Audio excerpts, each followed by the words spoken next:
राधे राधे दोस्तों, मेरे चैनल भक्ति वर्ल्ड में आपका स्वागत है। जो लोग अभी तक मेरे चैनल को सब्सक्राइब नहीं किए हैं तो प्लीज़ मेरे चैनल को सब्सक्राइब कीजिए, वीडियो को लाइक एंड शेयर जरूर कीजिए, साथ में बेल आइकन को दबाना नहीं भूलिए ताकि वीडियो का नोटिफिकेशन आप तक पहुंचता रहे। हर साल भाद्रपद माह के शुक्ल पक्ष की चतुर्दशी को अनंत चतुर्दशी मनाया जाता है।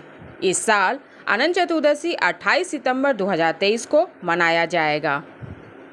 इस दिन भगवान विष्णु की अनंत रूप की पूजा की जाती है। इस खास मौके पर व्रत रखने को बेहद शुभ माना जाता है और 14 गांठें वाली रक्षा सूत्र भी बांधना शुभ माना जाता है। धार्मिक मान्यताओं के अनुसार ऐसा करने से भक्तों के सभी बिगड़ते काम बनने लगते हैं। अनंत चतुर्दशी की महत्ता का आप इसी बात से लगा सकते हैं कि अनंत चतुर्दशी के दिन गणेश जी का मूर्ति का विसर्जित किया जाता है। चलिए अब जानते हैं कि अनंत चतुर्दशी की कथा और उसके महत्व के बारे में। एक बार महाराज युधिष्ठिर ने राजसूय यज्ञ किया। उस समय यज्ञ मंडप का निर्माण सुंदर तो था ही, अद्भुत भी था। यह यज्ञ मंडप इतना मनोहर था कि जल व थल की भिन्नता प्रतीक ही नहीं होती थी। जल में स्थल और स्थल में जल की भांति प्रतीत होती थी। बहुत सावधानी करने के बावजूद भी बहुत से व्यक्ति उस अद्भुत मंडप पर धोखा खा चुके थे। एक बार की बात है, कहीं से टहलते टहलते दुर्योधन भी उस यज्ञ मंडप पे आ गया और एक तालाब को स्थल समझ के उसमें गिर गया। उसी वक्त द्रौपदी अपनी सखी के साथ उस वक्त वहां मौजूद थी। यह सब देखते ही द्रौपदी ने अंधों की संतान अंधी कहकर दुर्योधन का उपहास किया, जिससे दुर्योधन चिढ़ गया। यह बात उसके हृदय में बाण की समान लगी। उसके मन में द्वेष उत्पन्न हो गया और उसने पांडवों से बदला लेने की ठान ली। उसके मस्तिष्क में उस अपमान का बदला लेने के लिए विचार उपजने लगा। उसने बदला लेने के लिए पांडवों को धृतक्रिया में हराकर उस अपमान का बदला लेने की सोची। उसने पांडवों को जुए में पराजित कर दिया। पराजित होने पर प्रतिज्ञा अनुसार पांडवों को 12 वर्ष के लिए वनवास भोगना पड़ा। वन में रहते हुए पांडव अनेक कष्ट सहते रहे। एक दिन भगवान कृष्ण जब उनसे मिलने आए तब युधिष्ठिर ने उनसे अपना दुख कहा और दुख दूर करने का उपाय पूछा। तब श्री कृष्ण ने कहा, हे युधिष्ठिर, तुम विधिवत अनंत भगवान का व्रत करो। इससे तुम्हारा सारा संकट दूर हो जाएगा और तुम्हारा खोया हुआ राज पुनः प्राप्त हो जाएगा।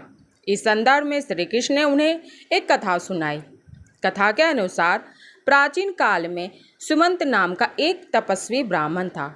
उसकी पत्नी का नाम दीक्षा था। उसकी एक परम सुंदरी, धर्मपरायण तथा ज्योतिषमयी कन्या थी, जिसका नाम सुशीला था। सुशीला जब बड़ी हुई तो उसकी माता दीक्षा की मृत्यु हो गई। पत्नी के मरने के बाद सुमंत ने ककस्सा नाम की स्त्री से दूसरा विवाह कर लिया। सुशीला का विवाह ब्राह्मण सुमंत ने कौंडिल्य ऋषि के साथ कर दिया। विदाई में कुछ देने की बात पर ककस्सा ने दामाद को कुछ ईंट और पत्थरों के टुकड़े बांधकर दे दिए। कौंडिल्य ऋषि दुखी होकर अपनी स्त्री को लेकर अपने आश्रम की ओर चल दिए, परंतु रास्ते में ही रात हो गई। वे नदी तट पर संध्या करने लगी। सुशीला ने देखा वहां पर बहुत सी स्त्रियां सुंदर वस्त्र धारण कर किसी देवता का पूजन कर रही थी।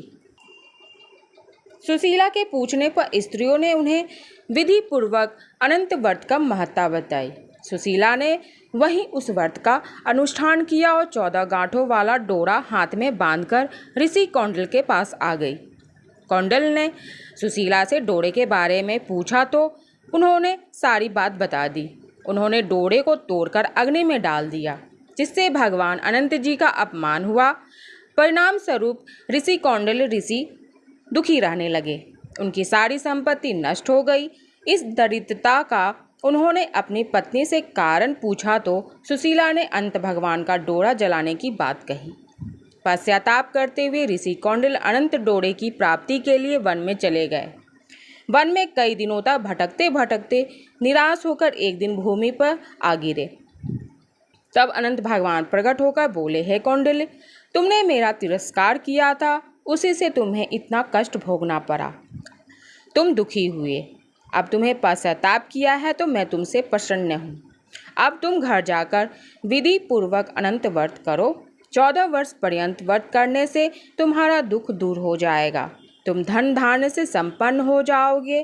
कौंडिल ने वैसा ही किया और उन्हें सारे कलेशों से मुक्ति मिल गई। श्री कृष्ण की आज्ञा से युधिष्ठिर ने भी अनंत भगवान का व्रत किया, जिसके प्रभाव से पांडव को भी खोया हुआ राज्य मिल गया।